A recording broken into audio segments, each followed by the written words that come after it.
We now present For the Record. Welcome to For the Record. I'm Will Keneally. We are just 2 days away from that April 1st election, an election that will decide the balance of power of the state Supreme Court. Also on the ballot, a race that will decide who will be Wisconsin's next top educator, as well as a constitutional question on photo IDs for voting. Add to that countless local races for city council. Even though it's an off-year election, these races are important. And Wisconsinites have already taken to the polls during the 2 weeks leading up to the Tuesday election. And for insight into what that looks like, we're joined by Joe Handrick, an expert on election data. And thanks so much for joining us. You bet. Happy to be here. So it's hard not to compare this race to the one that we saw 2 years ago, which broke all kinds of fundraising records. But now, how do these turnout numbers compare from 2023 to 2025? Well, across the state, early voting is much higher than it was at the same point 2 years ago. But it's really gone up in southeastern Wisconsin, in the WOW counties, Waukesha, Ozaukee, Washington, the rest of southeast Wisconsin. But then the further west you get, the increases aren't quite as large. But generally, across the entire state, we've seen more people early vote than had voted 2 years ago at the same time. So you traditionally think of southeastern Wisconsin as a little bit more Republican heavy, western Wisconsin a little bit more Democratic, especially for a candidate like Tammy Baldwin, very much in her favor there. Can we extrapolate based on where these votes happened, who these people might be voting for? I think people should be cautious about reading too much into the early voting numbers because Wisconsin does not register voters by political party. So even though early voting numbers are up, nobody knows exactly who is voting. But what we do know is that the Schimmel campaign is relying on a larger voter turnout than there was 2 years ago. So the fact that early voting is stronger than it was 2 years ago is encouraging to the Schimmel side, but it doesn't necessarily mean that Schimmel's ahead, and it certainly doesn't mean that he's going to win. But it is a good sign because Democrats and more liberal voters had already embraced early voting in previous elections. Republicans are much later to the game in terms of embracing early voting. So I think what we're seeing is, I think we're just seeing Republicans begin to embrace early voting to a greater degree and perhaps catching up a bit to the more liberal side of things, which has been early voting for quite some time. In the past couple of years, we've seen lower turnout elections favor Democrats more. Is this holding true for liberals in this April election here? That's a great question. If you go back 20, 30 years, the April electorate tended to favor conservative candidates. It was an older electorate. It was quite rural.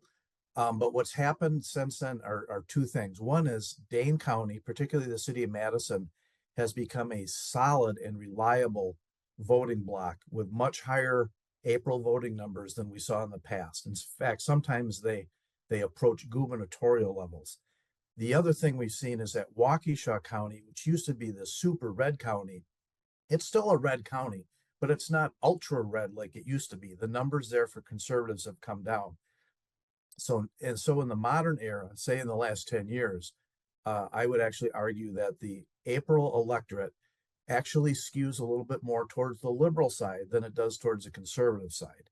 And so that leads me to the conclusion that if turnout is the same as it was 2 years ago, that favors Susan Crawford. If I'm Brad Schimmel, what I'm hoping for is an increase in turnout over 2 years ago to change that fundamental dynamic and to take away that advantage that Dane County has when turnout is lower.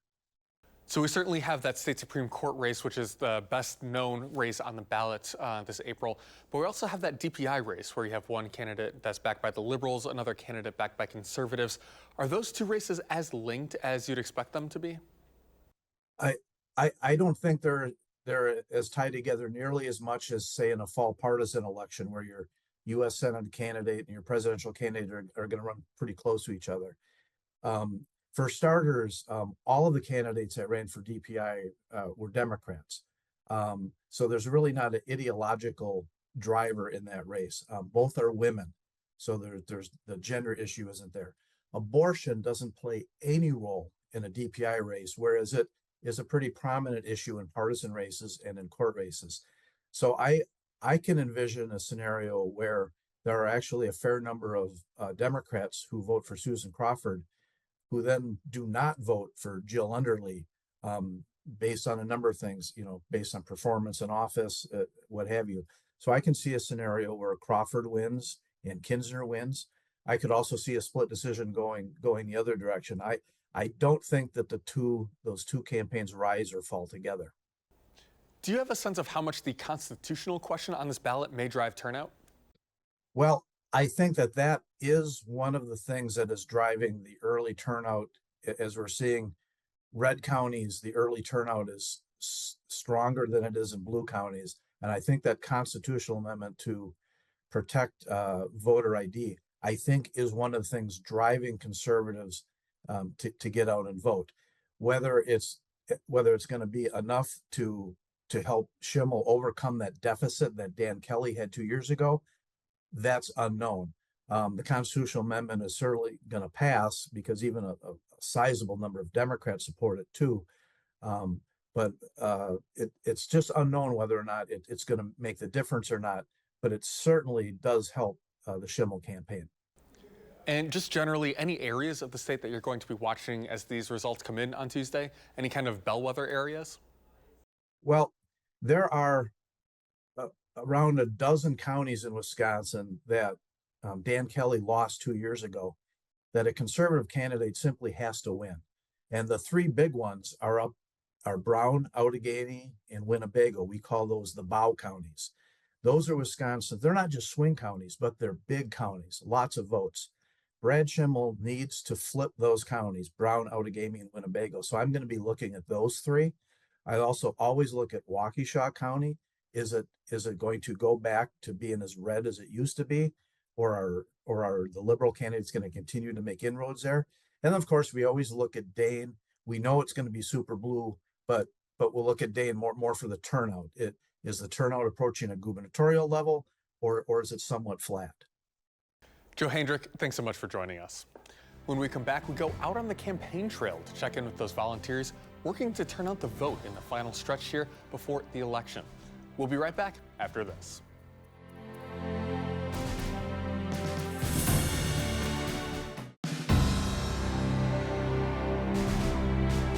It's so critical that people vote, they recruit friends to vote, they volunteer. This is an all hands on deck moment.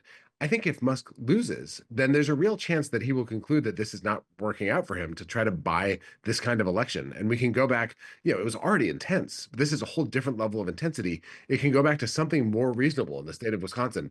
I think everyone would love that. But at this point, I think this is a kind of an existential fight for what kind of country we're going to be, whether the richest man in the world gets to call the shots, or whether it's the people of Wisconsin choosing a Wisconsin like Susan Crawford, or going with someone who's pledged allegiance to Musk and Trump like Brad Schimmel. Now, State Democratic Party Chair Ben Wickler outlining what he views are the stakes of this Tuesday's election. Now, later in the show, we'll be sharing you more from his counterpart on the other side of the aisle, Republican State Party Chair Brian Schimming. And you can see more from both of them coming up this week on Live at 4. Now, we are in the final weekend of this spring campaign, and you may have received a knock on your door from a local volunteer on behalf of one of the campaigns.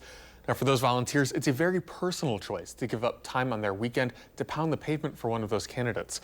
So we took this, our little 360 camera, along for the ride as we talked to volunteers from both sides of the aisle about why they're so passionate. Now, we pick up that conversation with Arden Rice, chair of the East Side Progressives here in Madison.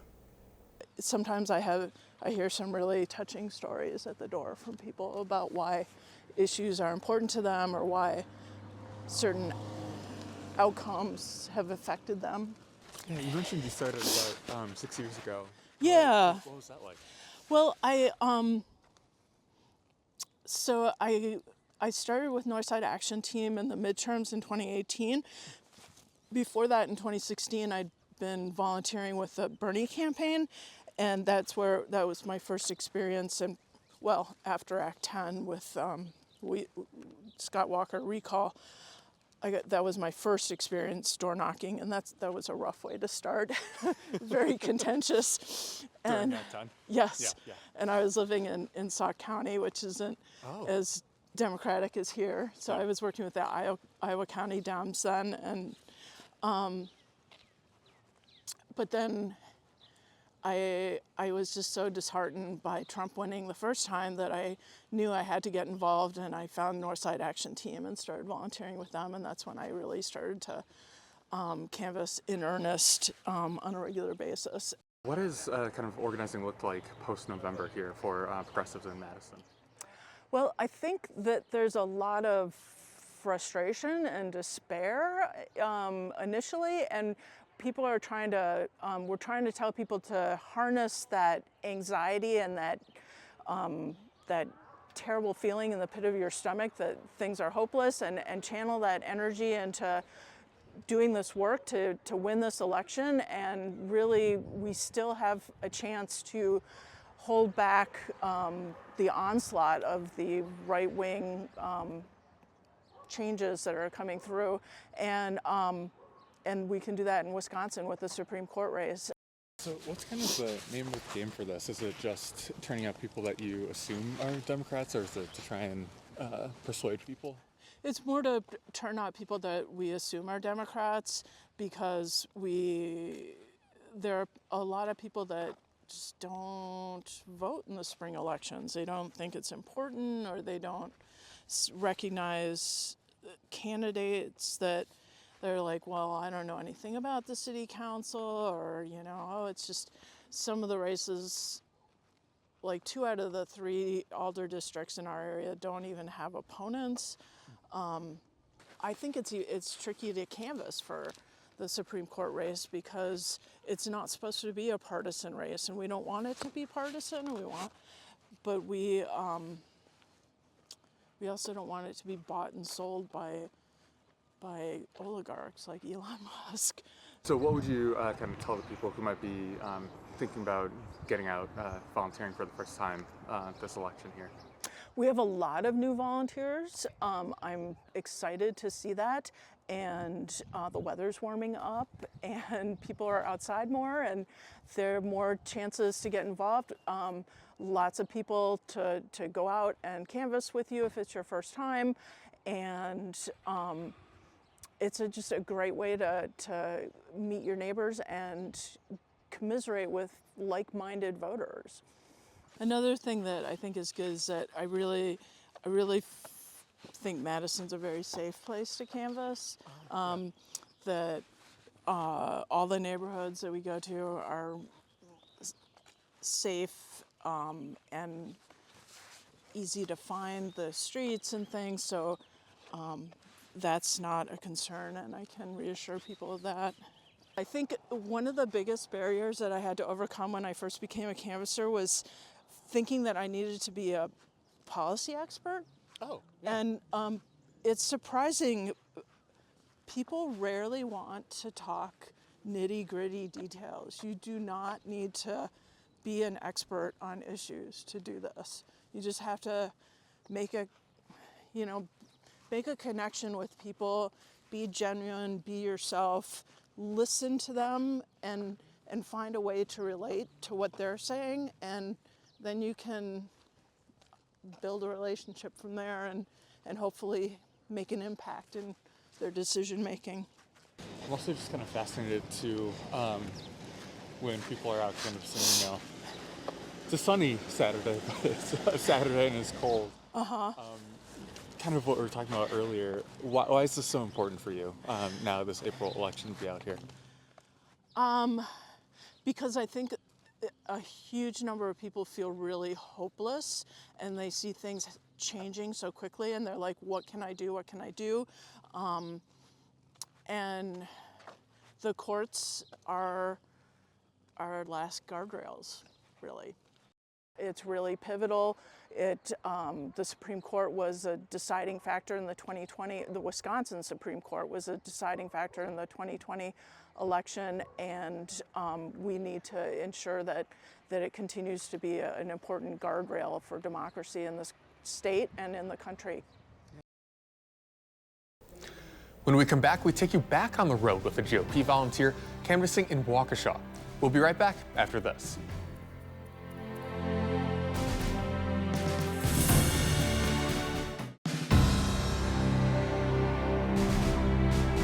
There's a huge contrast between these two candidates. Brad Schimmel respects the Constitution, respects where the court's role is. It's not to be a second legislature, but to call balls and strikes. Whereas his opponent, Susan Crawford, is a very, very liberal, lenient judge. And we think that offers, who thinks that they ought to legislate from the bench. And so we look forward to that contrast. Welcome back. That was Wisconsin Republican Party Chair Brian Schimming. Now you can see more from both him and his counterpart, Democratic State Party Chair Ben Wickler, this coming week on Live at 4. Now, as we take you out on the road with our trusty 360 camera here, with the local volunteers trying to help their candidate get across the finish line this April, we take you from Madison to Waukesha, where Young Republicans volunteer Christian Lubke took us along with him as he met with voters. Hello, my name is Christian. I'm out knocking doors for Brad Schimmel and Brittany Kinzer. You plan to vote for him on Tuesday? Perfect. Absolutely. Perfect. Well, thank you. Will not miss it. No problem. Yeah, thank you. Have a good one. You too. So yeah, I work in the state capitol in Madison. Oh, nice. Yeah, it's cool. So what kind of struck you to volunteer? I mean, you're already involved in politics otherwise, but... Right, you know, I mean, specifically, I like helping out conservative candidates up and down the ballot. This race is important, so trying to do what I can to help Brad Schimmel win on Tuesday. And what got you started in politics? From a young age, I've been interested in politics. As a kid, I really was fascinated with history, specifically American history. And you know, the two subjects just aligned, so then I found a love for politics. Yeah. Is this the first campaign that you've volunteered on, or were you on for like the 2020 cycle, 2024? For this cycle, yeah. I mean, I've done campaigns in the past. So this is nothing new to me. Yeah. Oh, no soliciting. Yeah, you know, I'm really passionate about this race. Specifically, you know, the Supreme Court election coming up on Tuesday. You know, there's a lot at stake.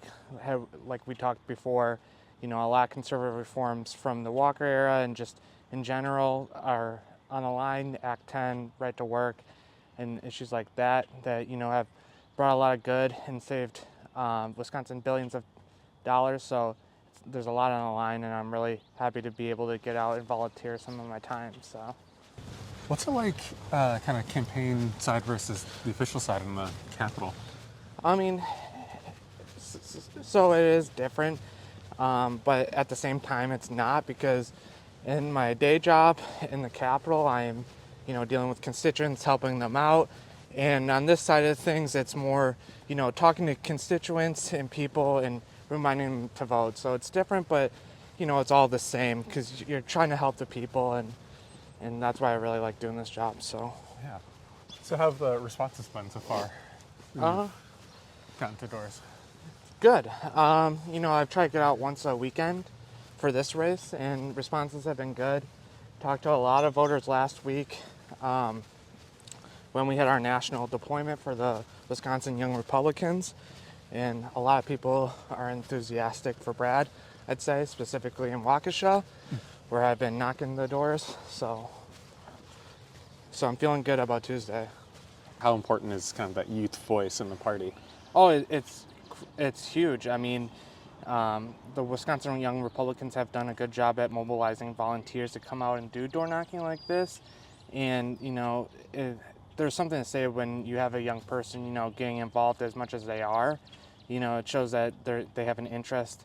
They know what's at stake for them. Sometimes it's easy when it comes to politics and government that you think, you know, it doesn't involve you, but it involves all of us. And the more young people that realize it and get involved at a younger age, it's good, I think. Do you ever get anybody who just really does not want to talk? Yeah, oh yeah. Yeah, I would say it doesn't happen too frequently, but especially when you get closer to election, you're going to run into voter fatigue, no matter what side, you know, because, you know, we just had a big election in November, and there's not been that much time difference. So, you know, I would say there's some voter fatigue on both sides, but it's few and far between.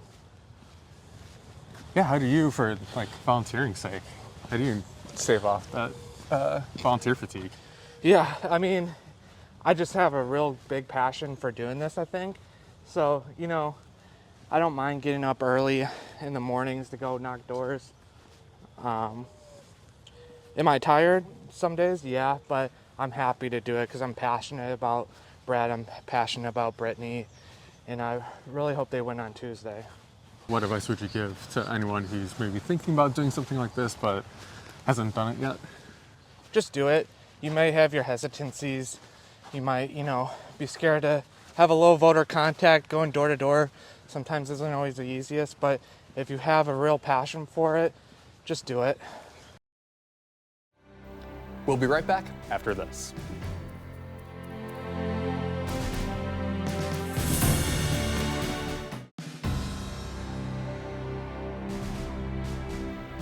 Welcome back. Well, believe it or not, in just 2 short days, polls will be open here in Wisconsin for Election Day.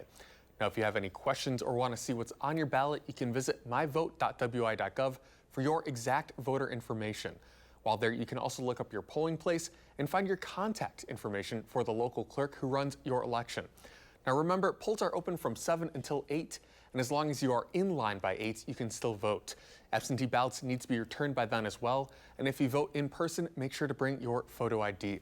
And of course, tune in to News 3 Now and Channel3000.com on election night for coverage of all the major races, both at the top of the ticket and down ballot. Now that does it for us this week. I'm Will Keneally. Please get out and vote, everybody, and have a great rest of your weekend.